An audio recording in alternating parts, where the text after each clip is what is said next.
Hello, I'm Alexander, and this is AP US History Crash Course. You know, when you are in an AP class, you have to know of those monster essays are going to be like. For that, we are going to help you use those documents in those annoying and antagonizing job you will ever have to come across in your life, also known as DBQ.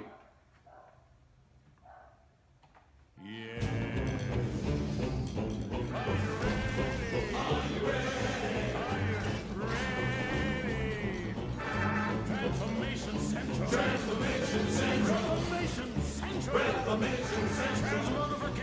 Central. Can you feel it?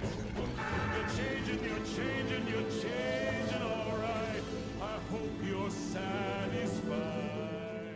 Anyone who does not know, a DBQ is a document-based question. The question that they can ask on a DBQ can range from pre-Columbian Indians to the current day.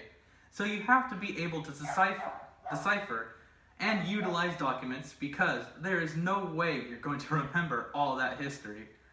Why do we use these documents in an essay? Let's send it to the thought bubble. Documents can give us a better grasp of the people in the time period. They inform us on what the people of the time might have been thinking, and they also give us an understanding of why people took action. To historians, this information is priceless. Understanding what motivates someone is understanding the person, and understanding people is understanding history.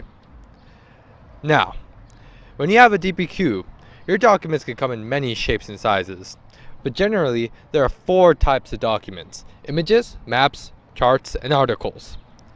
An image is any document that either has a picture or a political cartoon. In order to use images in your DBQ, you have to figure out what the author of the image was trying to capture by making that image. Once you figure that out, try to connect it back to your thesis. Maps are any document with, you guessed it, a map. Maps are a little harder than images because you need to know what the map is trying to show. But once you figure that out though, putting it in your DBQ should be easy. Charts are documents with information in an organized and easy to read form. Many charts will give you information that you could put straight into your DBQ, but sometimes the chart will give you seemingly useless information. In those situations, you should be looking at who made the chart and when it was made to see if that could have any influence on the information in the document, and then connect it to your DBQ.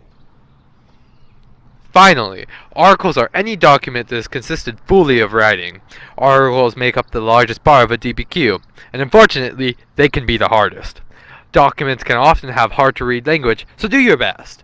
Typically, you want to be looking for the author's point of view when you read articles.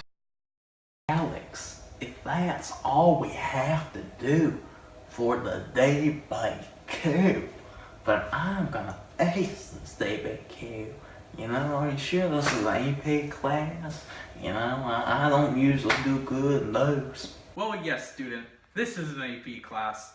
And because of that, you will have to be looking for a lot more information in the documents than I told you there. But fear not, young student.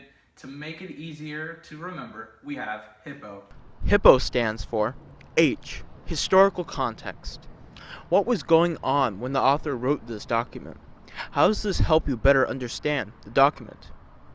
As we can see, this article is dated in 1759, which means this was during the French and Indian War.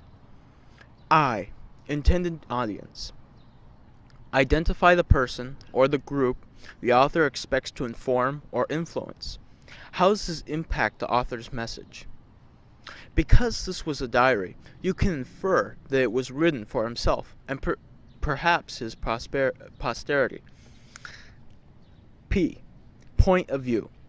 Who is the author? How did the author's background, race, gender, socioeconomic status impact their written perspective? This author is a Massachusetts soldier who is fighting in this war. This could affect his ways of thinking about changes within political and ideological relations amongst the colonies and Indians. P. Purpose.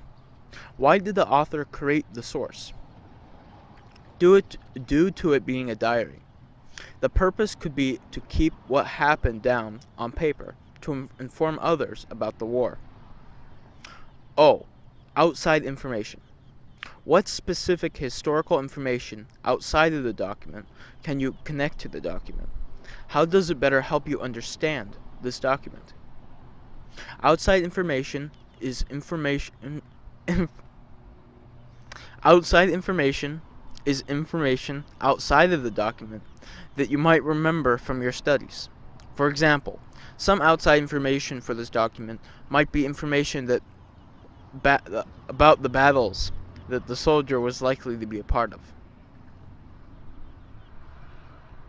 For example, even if you have a question that asks, in what ways did the French and Indian War alter political, economic, and ideological relations between Britain and its American colonies, your documents might still talk about how the French and Indian War did not change anything.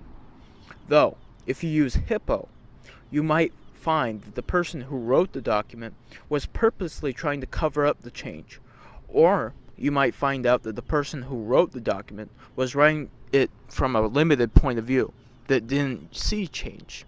Either way, pointing these things out on the DBQ can earn you points. And now, to the open letter. I said, now, to the open letter. Oh, sorry, but slow. Okay. Dear DBQ, you're one of the rare things that we do today in classes that might have some use outside of class.